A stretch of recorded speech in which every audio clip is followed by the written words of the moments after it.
Living within your means, in my opinion, is really all about making sacrifices and making sure that you're paying yourself first. Mm-hmm. You got to be disciplined.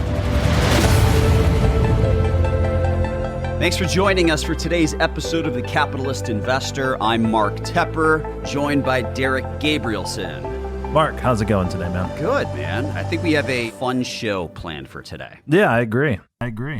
So, what I want to talk about is the keys to retiring early. I think we all want to retire early. Yeah. None of us want to work until the day we eventually check out of this world. Yeah. Maybe you're a little closer. I got a 1 and a 3-year-old, so yeah. I'm kind of more towards the starting line. Oh, man. So, I see these articles every now and then, D. Maybe a few months ago, I picked up, I don't know if it was like Money Magazine or Kiplinger's or something like that. And there was an article on how to become a millionaire by 30, by age 30. Yeah. First of all, that's impossible. It didn't tell you how to do that in the article? No, it's impossible. It can't happen. I shouldn't say it's impossible. I mean, the only way I could see it being a realistic possibility is A, you inherited money, right? Okay, or B, you were a business owner, so your income was just through the roof. Right. A successful business owner, right? But for someone, let's just say a 22-year-old kid who graduates from college, what's entry-level pay nowadays? $50,000 would probably be a pretty decent entry-level pay.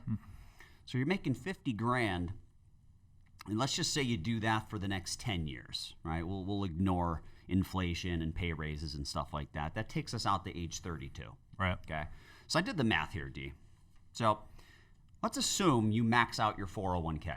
Okay. All right. So, your 401k is $19,500. That's how much you can pop in there. Let's assume your company matches a little bit. So all in all, you got $25,000 a year that's being saved.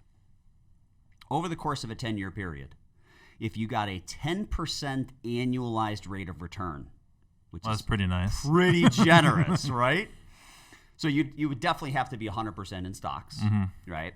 And you would just have to have a good decade of stock market performance, right? But let's assume that was possible. You save $25,000 a year, or $25,000 a year is going into your savings. You're doing 19.5, and then your company's matching a little bit. At a 10% return, 10 years down the road, so at age 32, you'd have $398,000. Right. So you're not a millionaire. No. Right. A little bit short. A little short, right? So I think what we need to talk about here is what is possible, what's not possible. And what are some of the things that people can do to get themselves ahead as quickly as possible? Setting a goal to retire by 30, in my opinion, is just it's far-fetched. Right. 40 is more realistic, but you got to be very, very disciplined. Right. So the first thing, and I'm looking at the notes you put together and the stuff I put together. So we both basically said something along the lines of number one being living within your means, right? Developing a budget, figuring out, what's most important, prioritizing. But at the end of the day, making decisions that can help to put you ahead financially. Right. Maybe you don't get the coolest car, right? Maybe you don't get the biggest house, right? So there sacrifices that you have to make along the way to make sure that you're living within your means. Yeah, for sure. And, I think, when I'm talking with my clients, it's important to, budget, have a budget, make smart financial decisions. But at the same point in time, you don't want to be so, frugal or unwilling to spend money that you make yourself miserable. Correct. Correct. And I see, that's something that I've seen from time to time, both talking with the clients and maybe prospective clients, and even just talking, with family, friends, things like that. There's a fine line between making smart financial decisions and just driving yourself crazy by those decisions. You got to live your life, Yeah. and you need balance, right? So anyone that could become a millionaire by 30 or 32, right? Outside business owners, outside someone who inherited money, that has to be a miserable Yeah. decade. I mean, just brutal. Like, think about it, man. So $50,000 a year, right? If you are saving 19.5 into the 401k, right? So right off the top, 20 grand comes off the top. Now you're Right. down to 30 grand, okay? And you got to pay some tax on that, Right. right? So what are you actually netting on a monthly basis? Maybe 2 grand, Yeah. okay? So that's tough, man. Yeah. Almost exactly $2,000 probably. I mean, you're not going to be able to get a house, No. right? So you're just going to live in your mom's basement? Yeah. I mean, if you're not, I haven't rented in a while, but I mean, it's got to be at least $1,000 if you're living by yourself. I would assume so. Yeah, to rent a house, $1,000, Yeah. depending on where you're at. I mean, here in Cleveland, yeah, that's probably very, very reasonable. Right. So there's not a lot left over, right? Living within your means, in my opinion, is really all about, like I said earlier, man, just making sacrifices and making sure that you're paying yourself first, which Right. kind of leads into the second key, which is paying yourself first or saving, right? You got to be disciplined, Right. right? Set it up so that you're automatically saving money every single month or week or whatever it may be. And you're not just saving, you're investing. You had a quote on here. Yeah, it was actually from one of those articles that we're looking through, and the numbered list internet article is like the oldest trick in the book, right? Oh, yeah. to try to get people drawn in. Yep. So not all of those are super valuable, but in the ones that we were looking at, the quote was "Save to invest, don't save to save." Yep. Yeah. You have to invest. Right. You have to invest. You have to be. In the example I just used, D, we were applying a 10% annualized rate of return. Right. There's no bank account that's going to give you 10%. No. Okay.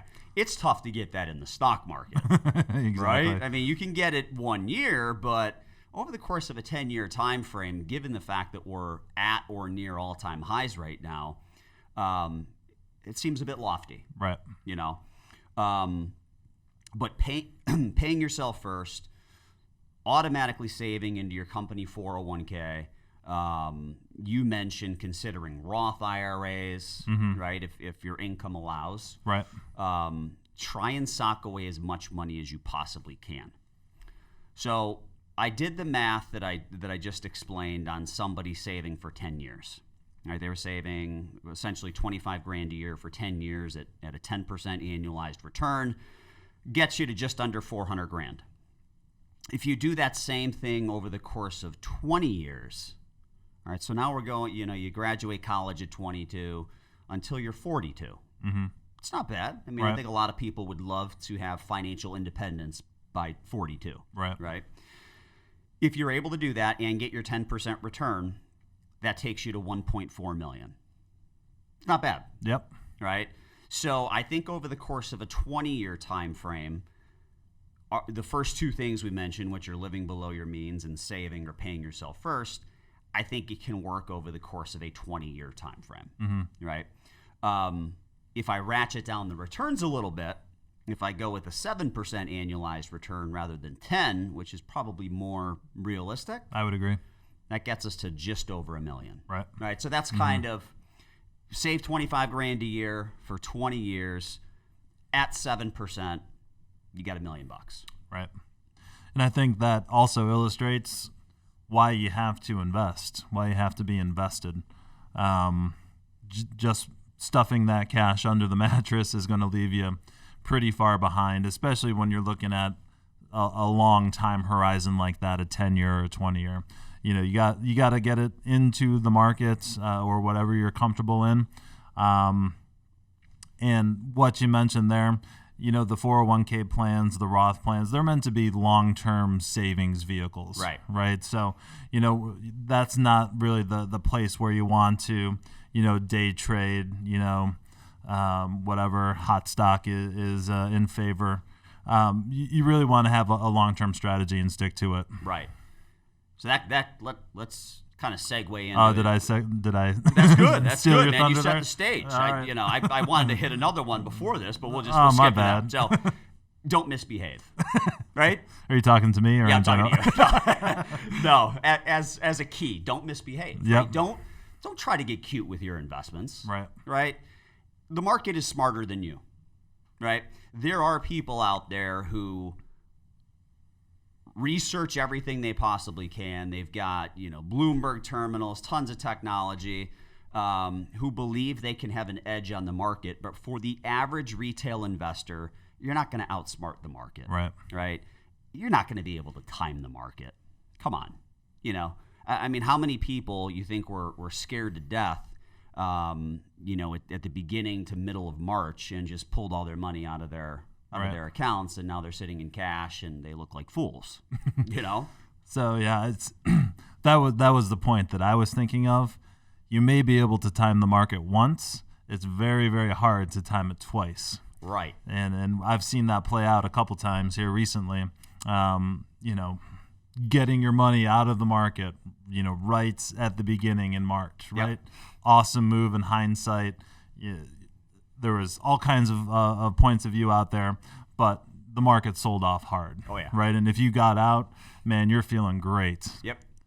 But those same people who were nervous on the way down, did they get back in on the way up? Probably not. Right. So if you think about it, we're right back at all-time highs. Right. So let's assume, what did the market drop from February 20th or so to the March 20th or so bottom? I want to say maybe 37-ish%. Yeah. Mm-hmm. Let's assume you were brilliant or you got lucky and you timed the market and you only lost 10% Right. of that 37. Mm-hmm. Had you done nothing, you're even. Right. If you timed the market and you did a great job timing the market on the way out and you never got back in, you're down 10%. You're still down the 10%. Exactly right. And that's a great point you make there. Some people are able to do it once, but then they don't do it a second time. And I've seen clients like this, clients that have come to us with their life savings, and sometimes they'll have a significant cash position. Right. And I'll ask about it, and they'll say, well, I got out of it before XYZ happened, and I've been waiting for the opportunity to put it back to work. Right. Well, 2, 3, 7, 10 years have gone by and you haven't put it to work. Yep. Right? And it's sitting there earning 0%, 1%. It's not doing a lot for you. We see it not all the time, but we definitely see it from people that we talk to for sure. Some people got out in 2008 at the right time. Some people got out at the bottom, Yeah. and they still just haven't got back in. They just haven't gotten that comfort level, or I'm not sure what sign they're looking for, but they just don't get back in at the right time. So yeah, it's really difficult to time the market once. It's almost impossible to time it correctly twice. Yeah. So if you're investing on your own, it probably makes sense that you have a system that you follow. Mm-hmm. And the system could be autopilot. It could be as simple as, I want to retire in 2035, so I'm just going to put everything in a 2035 target date fund. Right. That's fine. Is that the most optimal way to invest? No. Yeah, we're active management guys, so we think good active management strategies can potentially get you an edge as it relates to not just performance and returns, but also to minimizing the amount of risk that you have, right? So follow a system, autopilot. Maybe you read about technical analysis and charting, right? And you use that to help you to identify entry points and exit points on different stocks. Or you just buy some mutual funds, whatever it may be. If investing is not your full-time job, I wouldn't recommend moonlighting at investing. We spend a lot of time here reading research as it comes across our computers, right? I mean, stuff's changing with regards to the election on a daily basis. Right. And whatever happens in the election is going to impact investment portfolios. Right. Which sectors should we own, right? If Biden wins, well, everyone believes that clean energy will do better. Cannabis stocks will do better. And not a lot of people hold cannabis stocks. It's not a widely held industry for a lot of people. Right. Not a lot of people hold clean energy stocks, right? But I mean, we're watching this stuff all day, every day. We got a team of people who we don't let do podcasts. We don't let them talk to clients, right? We lock them in their office and make them do research all day, right? And that's their full-time job. So I wouldn't recommend moonlighting. Come up with an easy system and just follow the system. Right. Or hire a professional. Absolutely. Right. Yeah, for sure. If you're looking to hire a professional, look, I get it. If you're just starting off, you may not have enough money, to meet a firm minimum. But typically, once you get up to probably about 100,000, there are firms out there that are willing to work with you. Right, for sure. Right? Yep. So, maybe you kind of set that as a goal and you target date save as much as you can, or you just invest in the SPY or whatever it might be. Get to $100,000, and then maybe you look to hire a professional. Right, for sure. Yep. Right. And I don't want to jump ahead. Oh, come on, man. Jump ahead. Go for it. So, that, one of the ones on my list was, especially for that younger person that you just mentioned, set milestones. Yeah. So, you don't need, if you're 26 years old, you don't necessarily need a retirement plan, right? But you still need more of a high level, milestone target goals, right? Yep. So, where do I want to be at this age, and then work backwards. How do I get there? Yep. So begin with the end in mind, right? Exactly. You got to look at the end first. So if you're out there and you're, hey, I want to invest in individual stocks, and you only have, let's say $15,000 to invest, I think you and I would probably agree, probably not the right person to invest in individual stocks. Right. But set that goal, right, to say, hey, when I get to $100,000, I'm going to get out of these index funds and I'm going to start investing in some companies that I like, or, that I'm working with my professional money manager, and I talk those out and figure out what we like there. So let's spend a minute talking about that. So let's assume you're you're in your late 20s, early 30s, you're saving, you got $100,000 saved up so far. How much of your total liquid net worth, your savings and investments, do you think somebody like the person I just mentioned should be messing around with, in their Robinhood account, right? Trying to pick their own stocks. 10%, 20%. I mean, you have to limit. Right. Yeah, I would say 10% or less. I mean, there's got to be some behavior control there. For sure. Right? Otherwise, you do it at a level where if you pick all the wrong stocks, your financial plan's not ruined. Exactly. Right? Yep. So, $10,000 of the 100. You want to go buy Tesla? That's cool. Go buy it. Right. Hopefully it doubles for you. Although it's doubled for a lot of people Yeah. several times over, All right. Next one is, I think this one's really important, man. And it is multiple streams of income. You have to have a side hustle. Right. You have to. I don't think anybody in life ever got ahead working just 40 hours a week. That's like the bare minimum, right? For sure, Like yeah. if you want to get ahead, and I'm not saying you have to be in the office over 40 hours a week, but sometimes 8 o'clock at night when I'm at home, I'm reading research. I'm not in the office, but that's still work, right? I mean, I'm doing that to get ahead. So if you think that working your 40-hour-a-week salary job is going to cut it, I just proved that the math will not work and help you to retire by age 32. Right. You have to do something else, right? So I don't care if it's Uber a couple days a week, right? I don't care if you go out and you get some sort of a carpet cleaning machine and you clean carpets on the side. You get into real estate, and you find crappy homes and you renovate them and you flip them. Whatever it might be, you have to have a side hustle. Right. I in my opinion, based on the example we used, the person making $50,000 a year, saving 20, now is netting $2,000 a month. if you want to get ahead, man, you got to do a little more than that. Right? If you want to be able to save as much as you can, you got to generate additional sources of income. For sure. Right? And that's a fantastic point. And nearly everyone who I talk to, whether I'm working with them or, just talking socially, nearly every successful person has a story like that. Yep. Right? When I was 25, I was working blah, blah, blah amount of hours at my primary job, but I was also doing this. Yeah. Or, I was working my primary job, but I wanted the next step up, so I was doing a part-time job to try to get that next promotion. Yep. Almost everyone has that story. Yeah. For sure. And save in yourself, invest in yourself. That is one of the keys to getting ahead in life, but also in the retirement game. Yeah. I mean, if you want to retire early, now look, working 40 hours a week can certainly get you to retirement. Oh, yeah. I just don't think it's going to really help to get you to retirement early, right? So if you want to retire early, you got to do more than the average person. Right. You really do. So you pick up a side hustle, flip real estate. Man, there's a shortage of handymen right now, right? Like, I can't screw in a light bulb, so I'm not good at that stuff, right? But if you're good at that, like, go hop on Angie's List, man. Go make some money. Yep.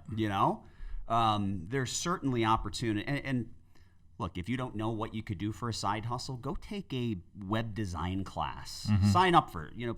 Invest some money in yourself, right? Spend $2,000, $3,000, whatever it costs to learn how to build a website, and do that as your side hustle. There's so many things you can do, but you have to invest a little bit in yourself in order for you to come up with that side hustle that's going to help to get you an extra $1,000 a month or more.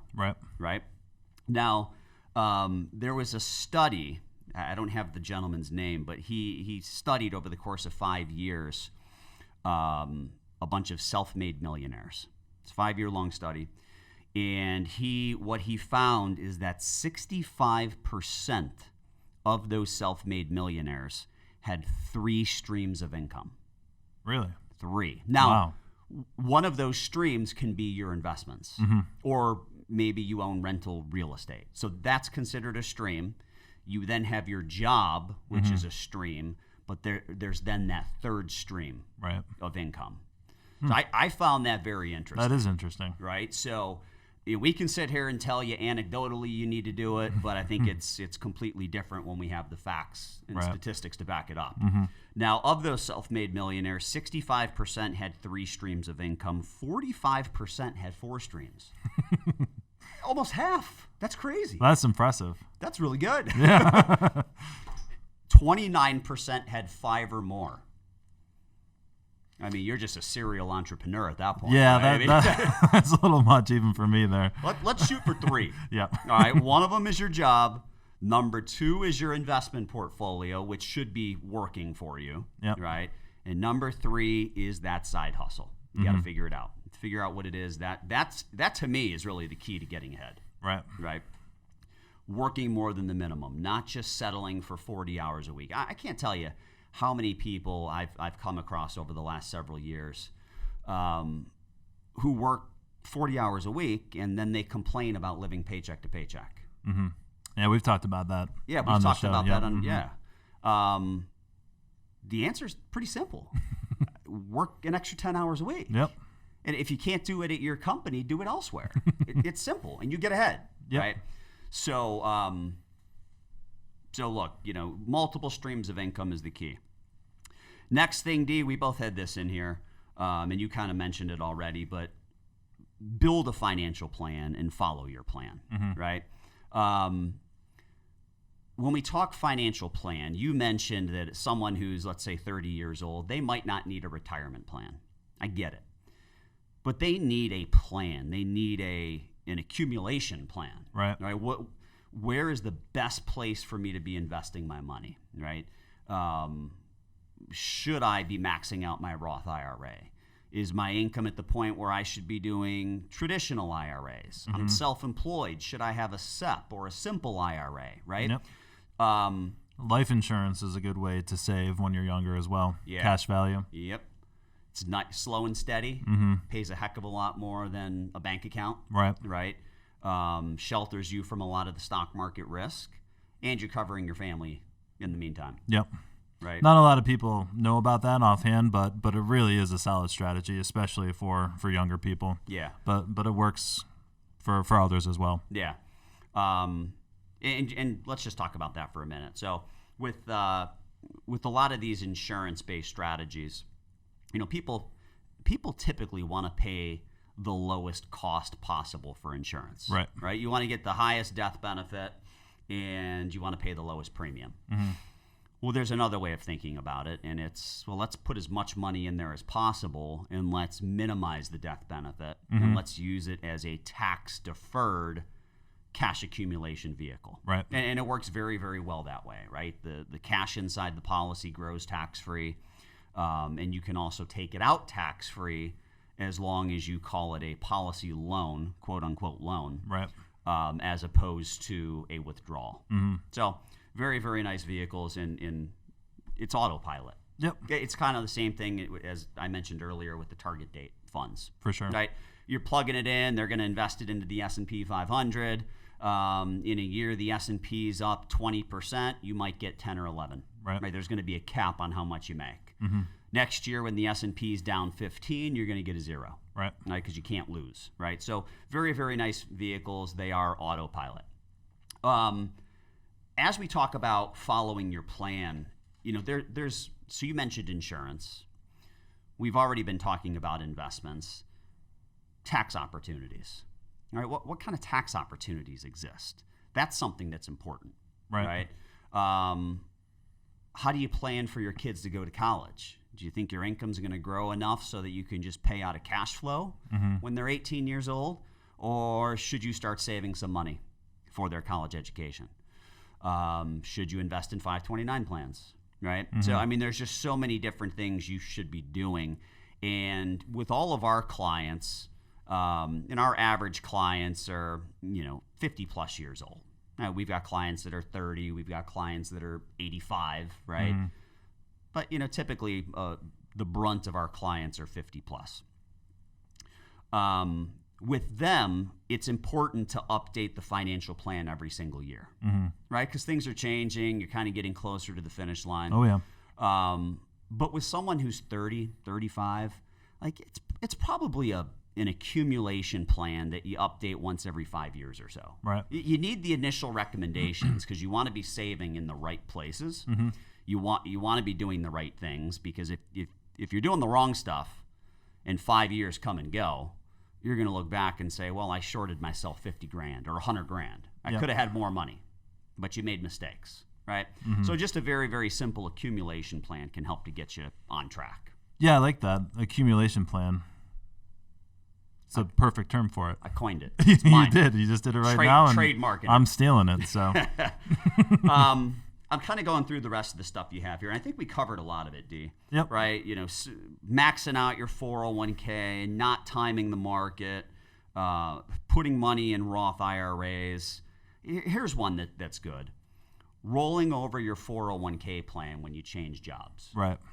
So, I have a personal example. When I changed jobs early in my career, I did the right thing. So I had an old 401k essentially. So a new company will have my current 401k. I basically got a rollover check it was probably about $10,000, right? Yep. And like most young kids, I didn't really know what to do with it. So I thought I'd buy a few stocks, and it was kind of a mismatch of investments. What I really should have done at that point in time, because my income was lower, and this goes back to your tax strategies, I really should have done a Roth conversion. So, I think it's a two-part thing. When you change jobs, typically it happens more earlier in your career than later in your career. But when you do change jobs, make sure you roll over that old 401k. Yep. So take that money out of the plan, which is going to have limited choices. Move it to higher fees typically. Yeah, for sure. Right? Fees for nothing. Right. It's one thing to pay a fee for investment advice. It's another to be paying a fee just to be part of a plan. Right. So the fees are, I mean, they could be over 2-3% per year. I've seen some very expensive Oh, yeah, 401k for sure. plans, right? So you're better off moving it out of there into an IRA where there's either no fees or you can pay a fee to a professional to actually give you professional investment management. Right. Yeah. For sure. So yeah, so make sure you do that. But a tax strategy that I could have employed back then would to have done a Roth conversion. So basically, taking that $10,000 or whatever it was, essentially adding income, earned income onto my tax return. So I got to pay taxes on that $10,000, Yep. which is why I didn't do it, right? Because I didn't want to come up with the extra, $1,500. $3,000 or whatever, yeah. So. I was in a lower bracket back then. Yeah. So you made a big mistake. Yep. So Yeah, you could have converted at 15%, and now you're going to be taxed at a much higher rate. And now, so that money is now, well, it's worth much more than that. But had I paid that tax up front, converted it to a Roth, then all of the earnings that I would have had over the next, pretty much 30, 40, 50 years plus, all of those earnings would have been tax-free when I pulled money out of that Roth in retirement. Indeed, so as you mentioned that, it reminds me that when you're retired, there is an optimal distribution strategy that changes year to year based on what your tax situation looks like. Right. So we always advise our clients is that you have a combination of traditional IRA kind of savings, tax-deferred stuff like 401ks, traditional IRAs. You have a combination. You also have some after-tax savings, right? And then you have some tax-free savings, which would be like the Roth IRA. Right. And when you're retired, let's assume you need $50,000 from your investments in order for you to sustain your standard of living. Okay. Right? So you're getting some Social Security benefits, and then you need another 50. Year to year, what we do for our clients is we run the analysis to figure out where does that $50,000 come from. Right. Maybe 40 comes from the traditional IRA, 9 comes from the Roth IRA, and 1 comes from the non-qualified account, right? There is going to be an optimal way for you to receive your money every single year, which you can't take advantage of if you don't have those tools in place. Exactly. Right? Yeah, I mean, for if sure. you don't have any Roth IRAs, we can't make that recommendation for you. Now, we could certainly help you to do a Roth conversion down the road, but your options are limited. Right. And I think just a generic study that we usually use, it takes, just by pulling the money out in the right order, not doing actually any planning, just starting with the taxable money first, it adds something like 5.5 years on to an average retirement plan, 5.5 years worth of distributions just by pulling the money out in the right order. Yeah. Which is different every single year. Right. And you'll never know what that right order is unless you're doing a plan every single year. Right. Right? So, I mean, that goes back to 2 points right there. So, number one, having that accumulation strategy. We may not call it a retirement plan since Mark just coined that term, accumulation strategy, but trying to figure out what buckets you want that savings to go to is an important part. Yeah. And like I just said, I made a mistake early on. There's always things that you can be doing regardless of your age to get ahead financially and hopefully retire early like we're talking about here. Yeah. We're trying to help people to avoid having to live in their mom's basement though, to get there, right? Yeah. You got to live your life. You don't want to be stuck somewhere for 20 years just so you can hit $1 million, Right. which, by the way, $1 million isn't what $1 million used to be anymore. Right. So I'm just going to wrap up with that. Just real quick. If you are able to accumulate $1 million in retirement savings, the old rule was 4%. You could withdraw 4% per year and you'd never run out of money. I don't think that works anymore because I expect future rates of return to be lower than historical rates of return. For sure. Right? Yep. So the number's probably 3. In fact, I've heard some people say 2.5 or 2.7, right? So let's say 3. 3% of $1 million is $30,000. You are not living a lavish lifestyle pulling in 30 grand a year. Right. Right. Now, that would be on top of your Social Security benefits. That would be on top of any pensions you have. But I think it's important, you know, I probably most of our listeners are aware that $1 million isn't today what it used to be. But for some of the young, you know, the young guns that are just starting off, like, once you get there, you're going to need to get to another million. Like, right? I mean, $3 million at 3%, that gets you 90 grand a year. All right, you can probably take the vacations that you want to take, and you can live, you know, some fantastic golden years if you hit that level. So I think, you know, most of what we've been talking about today has been geared towards getting people to $1 million. But you probably want to shoot higher than that. Yep. Right. And I think you mentioned something like that, right? Or maybe I saw that in an article. If you want to get to $1 million, set a goal to get to 10 million. And when you come up short, you're going to far exceed the million, right? I mean, so set 10x your goal. Do as much as you can to try and get there. And when you fail, you're going to fail successfully. Right. Right. All right. So look, number one, live below your means, live within your means, however you want to say that. Number two, save money, max out your qualified plans, Roth IRAs, all that stuff. Number three we hit was don't misbehave when it comes to managing your investments. Number four we hit on was multiple streams of income, having that side hustle. And number five is following a plan, right? Doesn't have to be a retirement plan. It can be an accumulation plan. Is that it? Yep. All right, man. Those are the 5 keys. If you want to retire early, the 5 keys. So that wraps up today's show. As always, thanks for joining us. Shoot us an email, info@swpconnect.com. That's the general email box.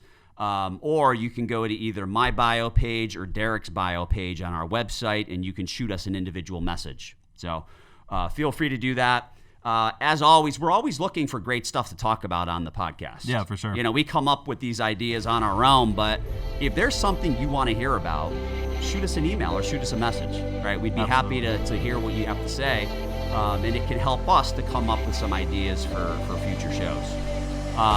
If you go and you check out the show notes, our YouTube channel's listed, so if you want to go check that out, that's there for you. And as always, thanks for joining us, and we'll talk to you soon.